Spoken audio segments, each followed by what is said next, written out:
have to be on board of. And, I served in the House before I came to the Senate. I served with many of the Blue Dogs, know them well.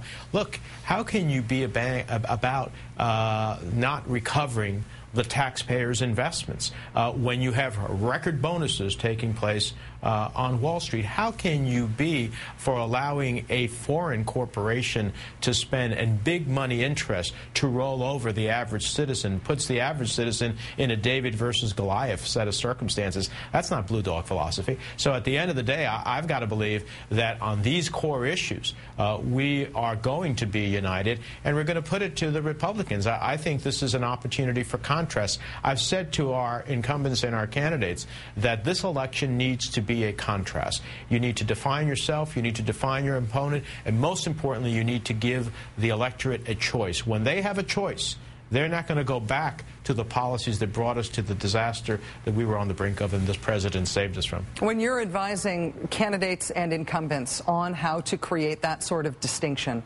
obviously the bank fee and other issues about financial regulation are right there in terms of making that case. What else is in that case? Or what else helps you make that case? What are the other key issues on which you expect Senate candidates and incumbents to be saying, we're like this, Republicans are not? Well, I start off with simply saying start now, getting the differences between quote-unquote moderate Republicans, the ones that the Republican Senatorial Campaign Committee wants, and the Tea Parters and the extreme right wing of their party. Drive a wedge there. Ask them, do you believe Barack Obama is a citizen of the United States? Ask them, do you believe the 10th Amendment doesn't allow for health care for every citizen in the country? Do you believe that Medicare and Social Security and Medicaid is socialism? I mean, I think these questions need to be driven to them. It needs to be put to them.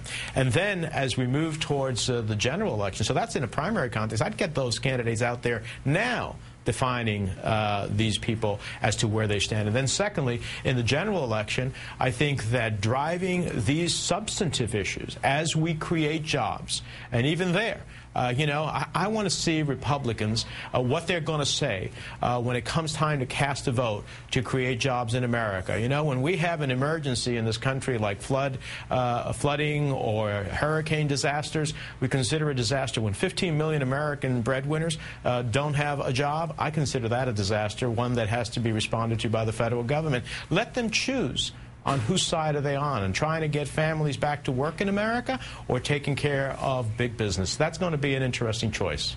Democratic Senator Robert Menendez of New Jersey, chairman of the Democratic Senatorial Campaign Committee, coming out of a very tough loss in Massachusetts.